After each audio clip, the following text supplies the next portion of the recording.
Most women, when they get married, they have this amazing idea in their head of what married life would be like, what their husband would be for them.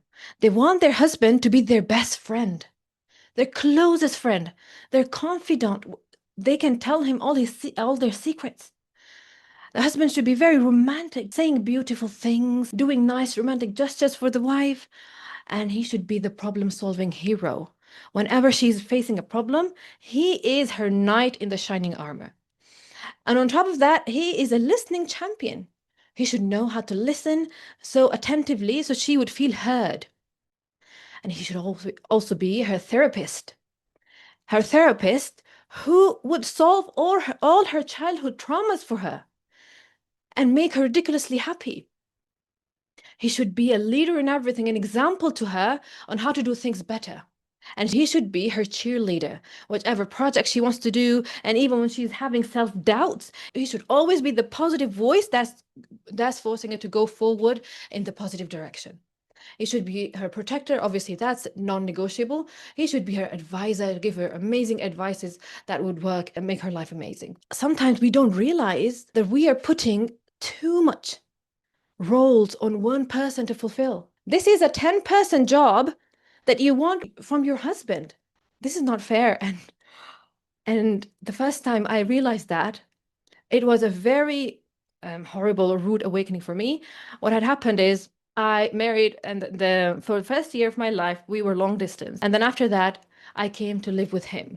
And when I was in my own country, I had my own community, I had my own friends, amazing neighbors. My life was, alhamdulillah, Allah Mubarak, my life was it was so amazing, alhamdulillah, because I was doing everything that would make me feel fulfilled. I was giving lectures. In my house, we would have weekly lectures. Ladies would gather from everywhere. I would have this human connection, this face-to-face amazing experience. And then I would go attend dawras in Arabic schools, and I loved that environment as well. So learning and teaching, alhamdulillah. So the friendship, the life that I was feeling, I had my job, alhamdulillah. I was really happy to the point that when my husband first saw my life and how I live in my community, how engaged I was and how amazing friends I had, he felt a little bit like, okay, so your life is so happy. Would there be any place for me in your life? And I was like, of course, you're going to be my priority, obviously.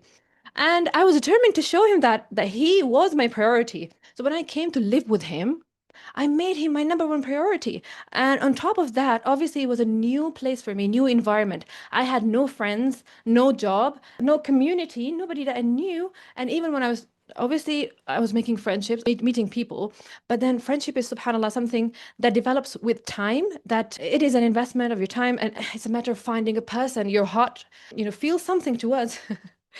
It might sound a bit poetic, but subhanAllah, it's like the hadith, al-arwahu junudun mujannada, that the souls were like soldiers before we were born. We were gathered in groups. And those that were in the same group, even in this world, when they see each other, their hearts get pulled towards each other. So I was finding that person, finding those people that my heart would pull me towards, I would feel a connection with. And obviously, it was taking time. So my requirement from my husband was that every day, every single day, we need to have at least an hour of connection time. And on top of that, I needed plenty of, romantic gestures, romantic words. Every time I had a problem, I wanted him to be available and things like that. And one day I was feeling really depressed because my husband was obviously not spending that much time with me.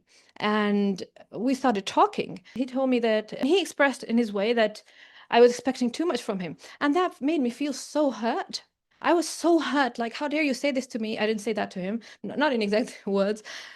Like you brought me from my hometown where I was ridiculously happy and I had everything I needed. Like I had friends, I had a life there. You bring me to this country where I have nobody, and now you're telling me that I want too much from you. But even though it was a horrible awakening for me, it was true. As much as it hurt me, that was true. I was expecting too much from him, and I needed to have a life. And alhamdulillah, fast forward to like 7 years, alhamdulillah, Allah Mubarak, I have an amazingly fulfilling life, happy community, friends, everything. And he has his own life. And alhamdulillah, that has made it so much easier for us to feel emotionally connected with each other. So what I'm saying over here is, are you expecting too much from your husband? Are you expecting him to fulfill 10 roles that 10 different people should have been fulfilling in your life?